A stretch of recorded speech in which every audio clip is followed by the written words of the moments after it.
اعوذ باللہ من الشیطان الرجیم، بسم اللہ الرحمن الرحیم۔ آج کا ہمارا ٹاپک ہے the government of Muhammad Khan Junejo. اس کو ہم پڑھتے ہیں کہ as the 1985 elections to the national and provincial assemblies were held on non-party basis۔ آپ جانتے ہیں کہ یہ جو 1985 کے الیکشنز تھے اس وقت ضیاء الحق صاحب موجود تھے، اور آپ یہ بھی جانتے ہیں کہ وہ ایک ملٹری ڈکٹیٹر تھے۔ تو وہ جو ڈیموکریٹک سسٹم تھا وہ تو سسپینڈڈ تھا۔ ڈیموکریٹک سسٹم کے ذریعے کیا ہوتا ہے کہ لوگ ووٹ ڈالتے ہیں، الیکشنز میں حصہ لیتے ہیں، اور پھر میجورٹی جن منسٹرز کو ملتی ہے، مطلب جو الیکشن میں حصہ لیتے ہیں، میجورٹی ووٹس لے کر وہ اقتدار میں آ جاتے ہیں، اور جو پارٹی اقتدار میں آتی ہے پھر وہ اپنے پرائم منسٹر کو چنتی ہے۔ تو یہاں تو یہ سسٹم نہیں تھا، نان پارٹی بیسس تھا۔ تو the election of a prime minister was a complicated issue, ٹھیک ہے، تو ایک پیچیدہ مسئلہ بن گیا تھا۔ تو چونکہ اختیارات تو ضیاء الحق صاحب کے پاس تھے، تو انہوں نے 20 مارچ 1985 کو محمد خان جنیجو کو وزیر اعظم چنا، اور محمد خان جنیجو جو تھے وہ اس وقت نیشنل اسمبلی کے ممبر بھی تھے، وہ سندھ سے تھے۔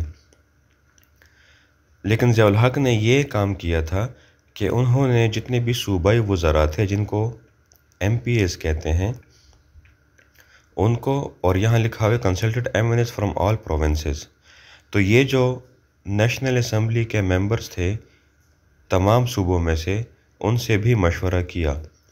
ان سے اس لیے مشورہ کیا کہ دیکھیں، اگر کوئی پرائم منسٹر آپ چنتے ہیں اور وہ کل کو کوئی پالیسیز امپلیمنٹ کرنا چاہتے ہیں، تو اگر نیچے جو صوبوں سے جیت کر آئے ہوئے ہیں منسٹرز، اگر وہ ان کے حق میں بات نہ کریں تو آپ کوئی بھی نہ بل پاس کر سکتے ہیں، نہ کوئی امپلیمنٹیشن کر سکتے ہیں، اور نہ ہی آپ پورے ملک میں ایک یونیفارمٹی لا سکتے ہیں۔ تو there was no dish agreement, and on March 23 1985 Junejo tick oath as a prime minister of Pakistan. تو چونکہ کسی نے اعتراض نہیں کیا ان پہ، تو محمد خان جنیجو صاحب نے 23 مارچ 1985 کو حلف اٹھایا۔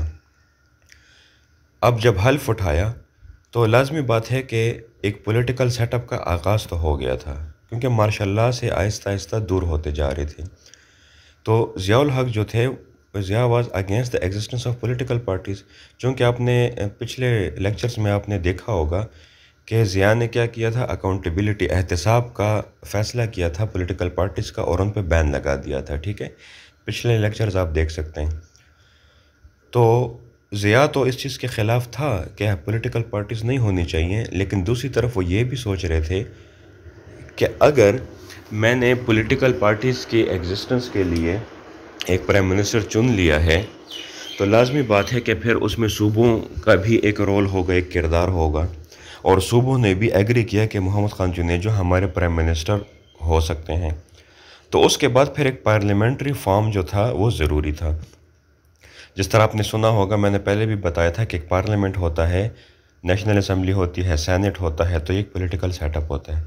تو thus in the federal as well as provincial assemblies the heads of the government form their own groups۔ تو کیا ہوا کہ فیڈریشن کہتے ہیں یہ وفاق کو، اور یہ جو آپ کے پروونسز ہوتے ہیں، صوبائی حکومتیں ہوتی ہیں، تو مختلف پارٹیوں نے کیا کیا، اپنے گروپس بنائے جو ان کے ہم خیال گروپ تھے، یا وہ جو الیکشن جیت کر آئے تھے۔ تو جنیجو نے بھی اپنی ایک پارٹی بنائی جس میں 237 ٹوٹل سیٹیں تھیں نیشنل اسمبلی میں، مطلب 237 ٹوٹل لوگ تھے جو جیت کر آئے تھے، اس میں سے 190 جو تھے وہ جنیجو صاحب کے حامی تھے، اور اسی کی بنیاد پہ انہوں نے اپنی پارٹی بنائی۔ The rest also form their own independent groups. تو باقی جو تھے، اب 190 میں سے وہ جو باقی رہ گئے تھے 47، انہوں نے بھی اپنے گروپس بنا لیے تھے۔ تو انہوں نے پھر کیا کیا کہ the bill for the restoration of political parties was introduced in the national assembly in November 1985۔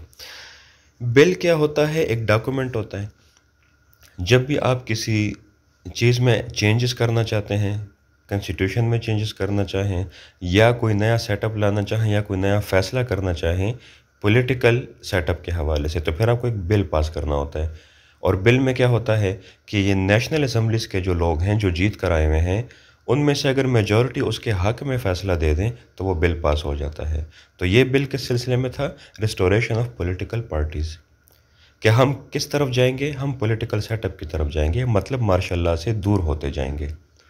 تو وہ بل پاس ہو گیا تھا اور کسی نے اس کا اعتراض نہیں کیا، تو it was also pass by the senate. Senate آپ کا جو اپر ہاؤس ہوتا ہے، پہلے بھی بتایا تھا، ایک نیشنل اسمبلی ہوتی ہے، ایک سینٹ ہوتا ہے۔ سینٹ میں پروونشل جو منسٹرز ہوتے ہیں ان کی ووٹنگ سے سینیٹرز سلیکٹ ہوتے ہیں، اور وہ پھر اپروو کر دیا تھا اس بل کو ضیاء الحق نے۔ تو آپ جانتے ہیں کہ پھر اینڈ آف مارشاء اللہ بھی آنا تھا، کیونکہ پولیٹیکل سیٹ اپ کی طرف آپ جا رہے تھے۔ تو on June 1 1985 the provincial assembly of the North West Frontier Province, جس کو آج کل ہم خیبر پختونخوا کہتے ہیں، unanimously passed a resolution calling for the end of martial. تو مارشاء اللہ کو ختم کرنے کے لیے یونینیمسلی مطلب یہ ہے کہ بالکل اتفاق رائے سے، کسی نے اس کی مخالفت نہیں کی، اور انہوں نے بل پاس کیا کہ مارشاء اللہ ختم کر دینا چاہیے۔ اور اسی دن پھر پنجاب اور بلوچستان کی اسمبلیوں نے بھی یہ فیصلہ کر لیا تھا۔ تو on June 10 1985 some members of the National Assembly demanded that before the lifting of the martial law the enforcement of Islamic system be proclaimed. Junejo also demanded the termination of the martial law. تو جنیجو صاحب جو اس وقت prime minister سے، انہوں نے بھی یہ فیصلہ کیا کہ مارشاء اللہ ختم ہونا چاہیے، اور کچھ ممبران نے، یہ نیشنل اسمبلی کے جو ممبران تھے، انہوں نے یہ کہا کہ مارشاء اللہ ختم کرنے سے پہلے آپ ایک اسلامک سسٹم کیا کریں، ایک اسلامی سسٹم لاگو کریں، تاکہ مارشاء اللہ کے خاتمے کے ساتھ ہی وہ اسلامک سسٹم اپلیکیبل ہو جائے۔ اسلامک سسٹم پہلے بھی اپلیکیبل تھا، جس طرح ضیاء الحق نے زیادہ تر اسلامک لاز اپلائی کیے تھے، اسلامک سیٹ اپ لائے تھے، لیکن چونکہ وہ ایک پارلیمنٹری سسٹم تو نہیں تھا نا، وہ ایک سیاسی سسٹم تو نہیں تھا، وہ تو ایک مارشاء اللہ تھا۔ تو مارشاء اللہ سے نکل کے اسی اسلامک سسٹم کو کنٹینیو کرنے کے لیے ایک طریقہ کار چاہیے تھا۔ تو کچھ منسٹرز نے یہ بات کی، تو ضیاء نے بھی ایگری کیا، کیونکہ جب زیادہ تر میجورٹی آپ کے دوسری طرف کھڑی ہو تو آپ انکار نہیں کر سکتے۔ تو پھر کیا ہوا کہ national assembly should pass the 8 amendment. Amendment کہتے ہیں تبدیلی کو، چینجز کو۔ 8 یہ ایک ریفرنس ہے کنسٹیٹیوشن کے اندر۔ یہ ہے کیا؟ یہ آگے ذکر ہوگا، میں آپ کو پھر ایکسپلین کر دیتا ہوں۔ Consequently on January 1 1986 martial was brought to an end. تو پریکٹیکلی جو مارشاء اللہ کا خاتمہ ہوا 1 جنوری 1986 کو ہوا۔ جنیجو نے پھر کیا کیا؟ میں نے آپ کو پہلے بھی بتایا تھا کہ پولیٹیکل پارٹیز جو ہوتی ہیں، پولیٹیکل لیڈرز جو ہوتے ہیں، وہ اپنا ایک مینیفیسٹو دیتے ہیں، ایک منشور دیتے ہیں، ایک نعرہ دیتے ہیں، ایک مقصد دیتے ہیں۔ اور وہ مقصد کیا ہوتا ہے؟ وہ اس میں آپ کو یہ سمجھانا چاہ رہے ہوتے ہیں کہ اگر ہم اقتدار میں آئیں گے تو ہم عوام کے لیے کیا کریں گے۔ تو جنیجو صاحب نے بھی 31 دسمبر 1985 کو کیا کیا؟ 5 نکاتی ایک ایجنڈا دیا، اور وہ کیا تھے کہ سب سے پہلی بات انہوں نے یہ کی تھی کہ ہمیں ایک سٹیبل ڈیموکریٹک سسٹم چاہیے۔ اسلامک ڈیموکریٹک سسٹم ہے تو صحیح، لیکن اس کی امپلیمنٹیشن ضروری ہے، ٹھیک ہے۔ سٹیبل کسے کہتے ہیں؟ سٹیبل اسی کو کہتے ہیں جیسے کہ آپ یہ دیکھتے رہتے ہیں کہ ایک سیاسی پارٹی آتی ہے ووٹ جیت کر، اور کوئی اپوزیشن جو ہوتی ہے وہ اس کو گرا دیتی ہے۔ جس طرح کہ آپ نے دیکھا کہ نواز شریف صاحب جب تھے تو پھر پرویز مشرف صاحب آ گئے تھے، انہوں نے مارشاء اللہ لگا دیا تھا۔ اس کے بعد پھر یہ ابھی پی ٹی آئی کا دور آپ نے دیکھا کہ ان کے ابھی 5 سال مکمل نہیں ہوئے تھے، لیکن وہ کیا کیا؟ پولیٹیکل سیٹ اپ کو ڈسٹرب کیا گیا اور ان کا خاتمہ کیا گیا۔ تو سٹیبل سسٹم وہ ہوتا ہے کہ آپ اپنے 5 سالہ جو ٹینیور ہے اس کو آپ پورا کریں، ٹھیک ہے۔ نمبر 2 یہ تھا جسٹ اکنامک سسٹم۔ جسٹ کہتے ہیں انصاف کو، اکنامک یہ جو پیسوں کا لین دین ہے۔ تو پیسوں کا لین دین یہ ہے کہ لوگوں کو، انہوں نے کہا، جنیجو صاحب نے کہا کہ ہم لوگوں کو روزگار دیں گے، بے روزگاری سے ہم ان کو نکالیں گے، ٹھیک ہے۔ اس کے بعد کیا تھا؟ Eradication of illiteracy. ایریڈیکیشن کہتے ہیں خاتمہ، الٹریسی کہتے ہیں ان پڑھ۔ تو انہوں نے کیا کیا کہ ایجوکیشن کی طرف زور دیا، سائنس اینڈ ٹیکنالوجی پہ زور دیا، تاکہ یہ جو قوم ہے یہ آگے ماڈرن ایج کے حساب سے چل سکے، باقی دنیا کے شانہ بشانہ کھڑے ہو جائیں۔ اس کے علاوہ سب سے بڑا مسئلہ کرپشن، ناانصافی، یہ بہت زیادہ ضروری اس لیے تھا، اور وہ آج بھی ہم سنتے ہیں، جب بھی پیسہ چند ہاتھوں میں آ کے جمع ہو جاتا ہے تو آپ کے ملک میں غربت بڑھتی ہے۔ تو انہوں نے کرپشن کے خلاف بھی نعرہ لگایا۔ اور 5واں یہ تھا کہ the surety of national security and sovereignty through strong defense and a balanced non-aligned foreign policy۔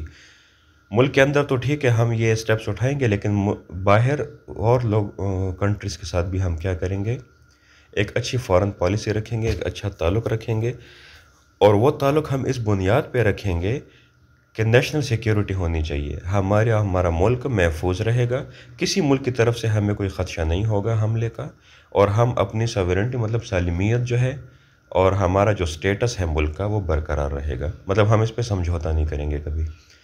The Prime Minister gave ownership of land to slum dwellers. سلم ڈویلرز وہ لوگ ہوتے ہیں جو عام کچی آبادیوں میں رہنے والے غریب لوگ ہوتے ہیں۔ انہوں نے کیا کیا کہ یہ جو جاگیردار لوگوں کے پاس ہزاروں ایکڑز کی جو زمینیں پڑی ہوئی ہیں، جو انہوں نے یا تو قبضہ گروپ ہیں یا زبردستی انہوں نے چھینی ہوئی ہیں لوگوں سے، یا وہ ان کا حق نہیں رکھتے، تو وہ ان سے لے کے ہم غریب دیہاتی لوگوں کو دے دیں گے۔ اس کے علاوہ پھر steps for taken for under sea oil exploration around Karachi by oil and gas development corporation of Pakistan. یہ ایک ادارہ ہے gas development corporation of Pakistan.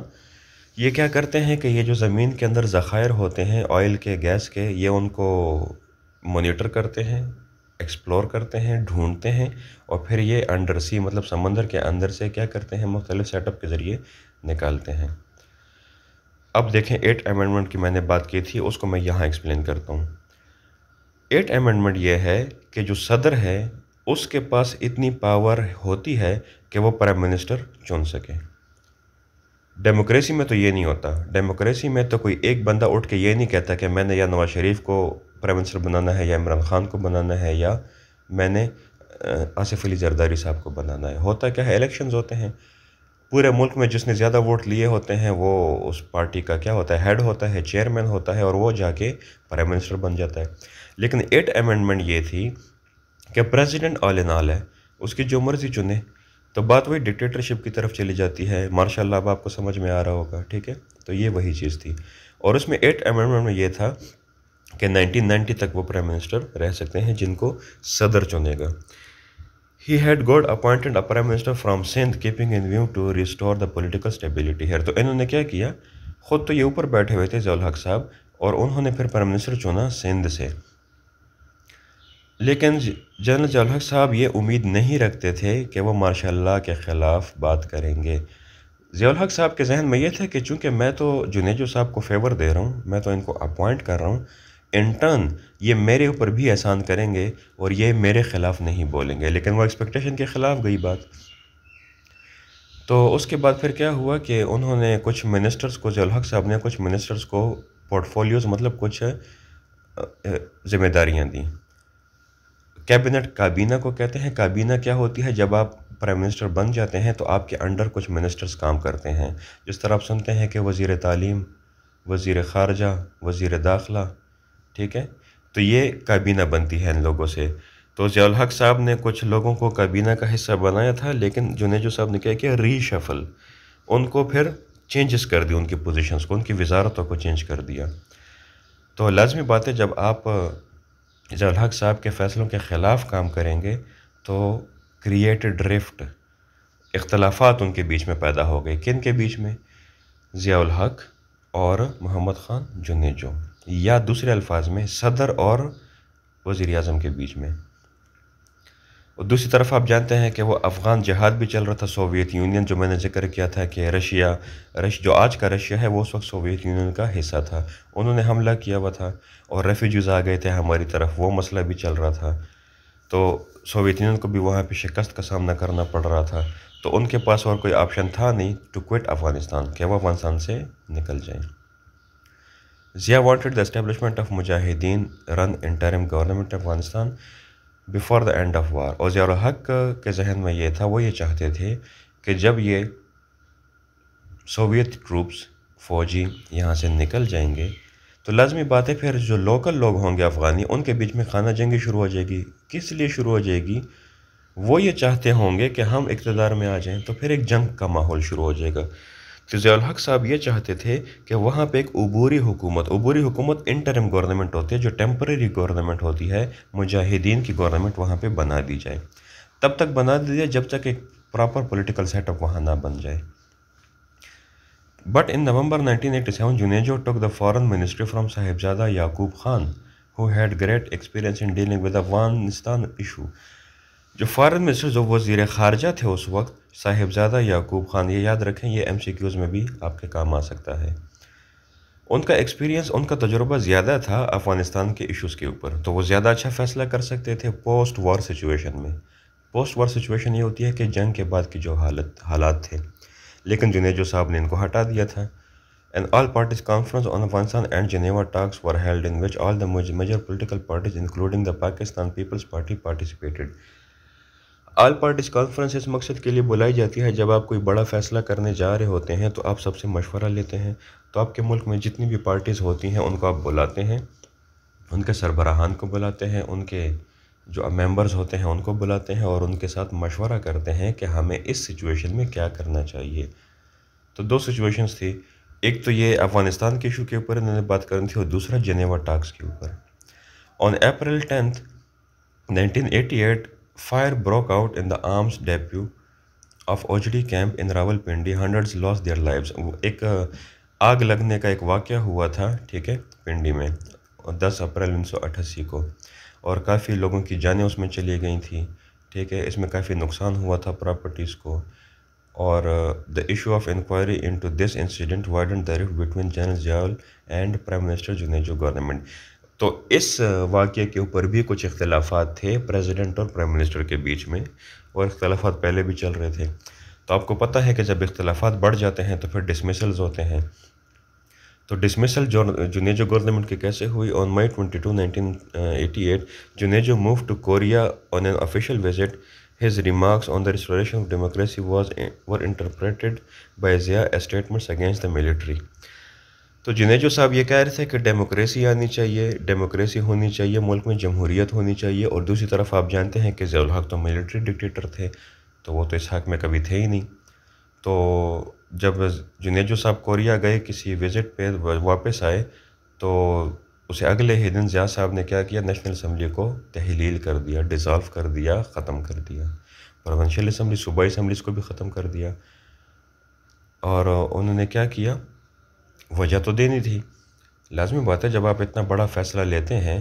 اور دوسری بات یہ تھی کہ لائے بھی آپ ہی تھے، ضیاء الحق صاحب ہی جنیجو صاحب کو لائے تھے، تو ان کو ہٹانے کے لیے پھر ایک اسٹرانگ ریزن بھی آپ کے پاس ہونا چاہیے. تو انہوں نے یہ 3 ریزنز دیے تھے: the discontinuance of the process of Islamization, the slowing down of the democratic process, the deterioration of law and order situation which was endangering national security. تو کیا ہوا؟ انہوں نے کہا کہ یار یہ اسلامائزیشن کے اوپر جو میں کام کر رہا تھا، ضیاء صاحب نے کہا وہ ڈسکنٹینیو ہو گیا ہے، اس کے اوپر صحیح کام نہیں ہوا. اس کے علاوہ جو ڈیموکریٹک پروسیس ہے اس میں بھی بگاڑ پیدا ہو رہا ہے، اور اس کے علاوہ جو لائن آرڈر ہے، مطلب جو پراپر سیکیورٹی ہے ملک کے اندر کی اور ملک کے باہر سے، تو ہم سیکیور نہیں ہیں آپ کی لیڈرشپ میں. تو جنیجو صاحب کو کیا ہوا؟ اور پھر ڈسمسل کا مسئلہ آیا. Ignoring Zia's counsels regarding the Geneva Accord on the part of the government and Junaid's criticism of the military for the Ojdi camp accident were also the reasons behind the dissolution of the assemblies. تو آپ تو جانتے ہیں کہ جنیجو صاحب اور ضیاء صاحب کے بیچ میں تو اختلافات چل ہی رہے تھے. جنیوا اکارڈ کے اوپر بھی مسئلہ چل رہا تھا، وہ بھی آپ پڑھ چکے ہیں. اور پھر یہ ملٹری کیمپ، یہ جو اوجڑی کیمپ میں مسئلہ ہوا تھا راولپنڈی میں، تو پرائم منسٹر تو جنیجو صاحب تھے، لازمی بات ہے پوچھنا ان سے تھا. تو ان اختلافات کی وجہ سے بھی کیا ہوا تھا، یہ جو اسمبلیز تحلیل ہوئی تھیں. بہاولپور میں ایک بہت مشہور واقعہ پیش آیا تھا، آپ جانتے ہوں گے کہ جب جنیجو صاحب کا ڈسمسل ہوا تو ضیاء صاحب نے کیا کیا کہ جنرل الیکشنز کرائے انہوں نے.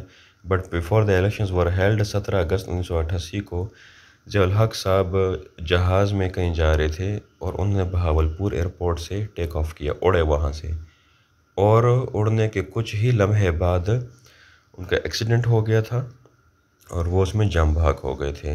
Ghulam Ishaq Khan chairman Senate became the 7th president. تو پھر یہ 6 تھے، اور اس کے بعد جو 7ویں صدر ہمارے بنے، یہ بھی آپ آبجیکٹیوز میں نوٹ کر سکتے ہیں، وہ پھر غلام اسحاق خان بنے، اور مرزا اسلم بیگ ان کے انڈر، کن کے انڈر؟ غلام اسحاق خان کے under chief of army staff بنے.